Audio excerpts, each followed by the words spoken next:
بسم الله الرحمن الرحيم. قال رسول الله صلى الله عليه وسلم: القرآن حجة لك أو عليك. جناب رسول اللہ صلی اللہ علیہ وسلم کا ارشاد مبارک ہے، یہ قرآن کریم تمہارے حق میں حجت ہے یا تمہارے خلاف حجت ہے۔ حجت کہا جاتا ہے دلیل کو، گواہ بننے کو۔ اس حدیث پاک میں آپ علیہ الصلاۃ والسلام نے قرآن پاک کی دو جہات ذکر فرمائی کہ یا تو یہ قرآن کریم قیامت کے دن تمہارے حق میں تمہارا طرفدار بن کر تمہارے لیے دلیل بن جائے گا، گواہ بن جائے گا، یا یہی قرآن کریم قیامت کے دن تمہارے خلاف حجت، گواہ اور دلیل بن جائے گا۔ اب کتاب ایک ہی ہے، اللہ کا کلام ایک ہی ہے، لیکن آپ اندازہ لگائیں کہ یا تو یہ ہماری نجات کا ذریعہ بنے گا یا یہی قرآن کریم ہمارے لیے پکڑ کا ذریعہ اور سبب بن جائے گا۔ وہ کس طرح؟ اگر کوئی شخص اس قرآن کریم پر دنیا میں ایمان لائے، اس کو اللہ کی آخری کتاب تسلیم کرے، پھر اس کی عظمت، عقیدت، محبت اپنے دل میں رکھے، اس کو اللہ کی صحیح، سچی، غیر محرف، غیر تبدیل شدہ کتاب سمجھیں اور اس کی تلاوت کا اہتمام کرے، اس کے حلال کو حلال کہے، اس کے حرام کو حرام کہے اور اس کے تقاضوں پر عمل کرنے کی پوری کوشش کرے،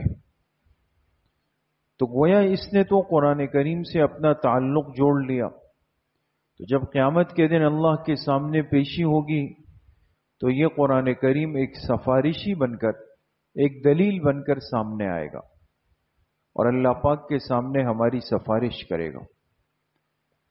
لیکن اگر دنیا میں اس قرآن کریم پر صرف ایک ظاہری لفظی ایمان تھا لیکن عمل کوئی نہیں، تعلق کوئی نہیں، نہ تلاوت ہے، نہ اس کا گھر کے اندر ماحول ہے، نہ اس کے احکامات پر عمل ہے، نہ ہماری خوشی غمی میں اس قرآن پاک کا کوئی حصہ ہے، بس قرآن ہمارے لیے محض ایک رسمی چیز بن جائے گی، رسمیات تک۔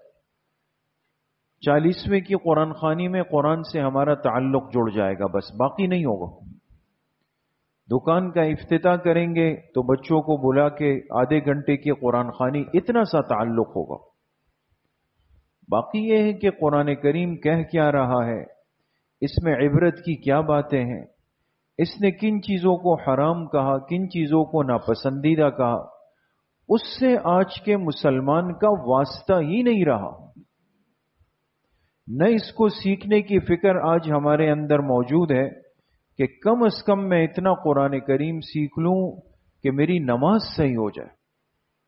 وہی ٹیڑھا میڑھا الٹا سیدھا جو زبان پہ چڑھا ہوا ہے، بس وہی چڑھا ہوا ہے۔ ایک تو وہ بندہ ہے کہ چلیں، اب اس نے فکر تو کی، کوشش تو کر رہا ہے، اب زبان پر جیسے بھی ہے تو ٹھیک ہے۔ علماء نے لکھا ہے کہ اگر ایک شخص کی عمر زیادہ ہو گئی، اب زبان پر صحیح الفاظ نہیں بیٹھ رہے لیکن یہ اپنی کوشش پوری کرتا ہے، تو اسے پریشان نہیں ہونا چاہیے۔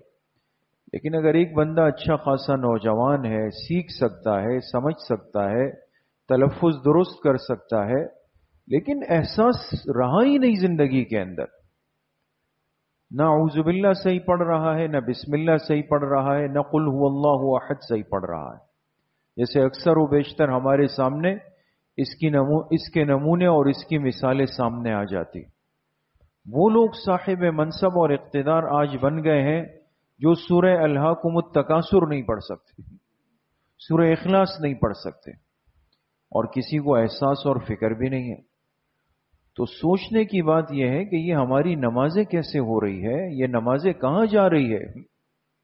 اس لیے میرے عزیزوں، دوستوں، بزرگوں، یہ قرآن کریم یا تو ہمارے حق میں سفارشی بن جائے گا، کام بن جائے گا، نجات ہو جائے گی، جنت میں چلے جائیں گے، اور خدا نخواستہ اگر یہ ہمارے خلاف کھڑا ہو گیا اللہ کے سامنے ہمارے خلاف دلیل بن کے کھڑا ہو گیا تو اس دن کی مصیبت سے پھر بڑی کوئی مصیبت نہیں. اللہ پاک صحیح عمل کی توفیق نصیب فرما. الحمدللہ رب العالمین.